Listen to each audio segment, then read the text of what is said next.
Celebrity life,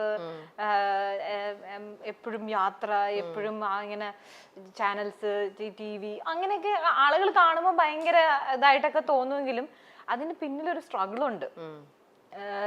നമ്മൾ ചെയ്യുന്ന സിനിമയിലാണെങ്കിലും എനിക്കതൊന്നും പറഞ്ഞു കഴിഞ്ഞാൽ നമ്മൾ അതിലേക്കൊക്കെ പോയി കഴിഞ്ഞാൽ വിഷമാവും. അടുത്ത ചോദ്യം പറ്റേ? അതെ അതെ, നമ്മൾ ഒരുപാട് പലതും സാക്രിഫൈസ് ചെയ്തിട്ടാണ് ഈ ഒരു സിറ്റുവേഷനിൽ വന്ന് നിൽക്കുന്നത്. അതെ. സാൻഡ്രയ്ക്ക് ഒരു പ്രശ്നം വരുമ്പോൾ അഭിനേതാക്കളിൽ ആരാണ് സാൻഡ്രയ്ക്കൊപ്പം കൂടുതൽ സമയം സംസാരിക്കുന്നത്? ചേട്ടൻ ആലോചിക്കേണ്ടി വരുന്നു. ആലോചിച്ചിട്ട് എഴുതി നോക്കൂ.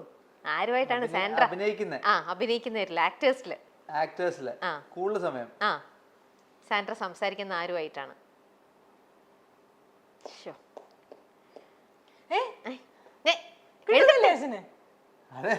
എനിക്ക് വീട്ടുകാളെ കിട്ടി.